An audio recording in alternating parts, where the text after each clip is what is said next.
네블라 단계는 공식적으로 보면 퍼플 아카데미의 마지막 단계인데요. 입학 단계에서는 메테오 과정까지 모집하고 있고, 그리고 네블라 단계는 현재 퍼플 아카데미에서 메테오 과정을 한 친구들이 올라갈 수 있습니다. 미국 공교육 과정으로 보면 G4의 4학년 과정이라고 볼 수 있는데, 퍼플 아카데미는 미국 교과서를 그 바탕의 내용에 그대로 하고 있기 때문에 실제로 네블라 단계의 학습을 제대로 한 친구들은 보통 토플 IBT에서 80점 정도까지 나올 수 있는 실력을 만들고 있습니다. 네블라 단계의 학생들은 글쓰기 단계의 심화 과정이기 때문에 가능한 네블라 단계는 최소한 4학년 이상의 아이들이 학습을 하길 권하고 있고, 네블라 단계를 4학년 이상의 아이들이 학습을 하게 되는 경우에 글의 구조 그리고 근거를 대는 데 있어서 내가 근거를 조금 더 디테일하게 정교하게 근거를 대면서 나의 글쓰기에 대한 주장에 대한 합리적인 이유를 댈 수 있는 거죠. 논리적인 글쓰기에 가장 정교하고 가장 심화된 학습을 배우는 단계가 네블라 단계입니다. 또 제가 앞서 말씀드렸던 것처럼 메테오에서 보캐블러리의 학습에 대한 부분들이 시작이 됐다고 하면 네블라에서는 보다 정교하게 보캐블러리의 학습이 시작됩니다.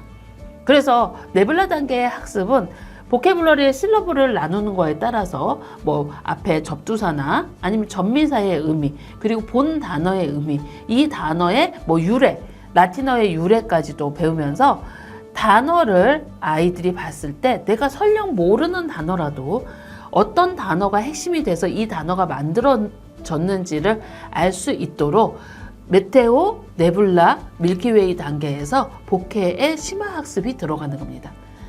이렇게 복해의 심화학습이 들어가면 아이들이 단어 뜻을 따로 외우지 않아도 단어를 보면서 이 단어의 뜻을 유추할 수 있는 능력이 생기고, 그리고 그 단어의 뜻을 스스로 알아가서 학습할 수 있는 학습 능력이 생기는 겁니다. 네블라 단계에서 가장 중요한 학습은 라이팅의 심화 학습이 가장 중요합니다. 그래서 이 단계 라이팅의 심화 학습이 되려면 라이팅은 뭐라고 그랬죠? 아웃풋이죠. 그래서 아웃풋을 많이 낼 수 있으려면 네블라까지 오면서 인풋이 많이 된 학생들이 네블라에서 제대로 된 교육을 받을 수 있습니다.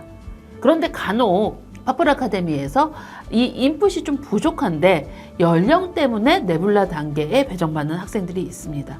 이 학생들은 라이팅보다는 보캐블러리 학습에 보다 중점을 두고 학습을 하시는 게 좋습니다.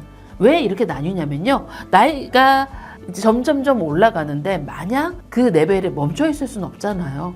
그래서 마냥 멈춰 있기보다는 단어나 그래머의 심화 학습을 해줌으로써 아이들이 읽기 능력을 조금 더 향상시킬 수 있게 거꾸로 도와주는 겁니다. 원래는 읽기가 먼저 되고 거기에 라이팅이나 아니면 보캐블러리, 그래머의 심화 학습이 된다고 하면 그 아이는 어려움 없이 영어를 할 수 있지만 학생에 따라서는 그게 부족한 경우도 있거든요.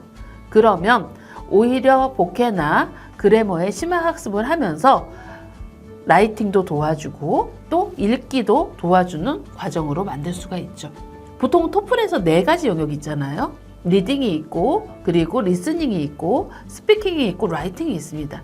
이 라이팅에서 어느 정도 점수가 나오지 않으면 80점이 나올 수 없거든요. 네블라 정도를 했을 때 토플 IBT에서 최소한 80점 이상의 성과를 가져올 수 있는 건 네블라 단계의 학습이 그만큼 촘촘하게 내 생각을 근거를 대고 말할 수 있는 과정으로 진행되기 때문에 아마 네블라 단계를 학습을 잘 한다고 하면 영어 읽고 쓰는 것은 정말 문제 없고, 물론 스피킹이나 듣는 것은 뭐 두말할 나위도 없이 잘하고 또 읽고 쓰기까지 잘할 수 있는 학생으로 성장할 수 있습니다. 감사합니다.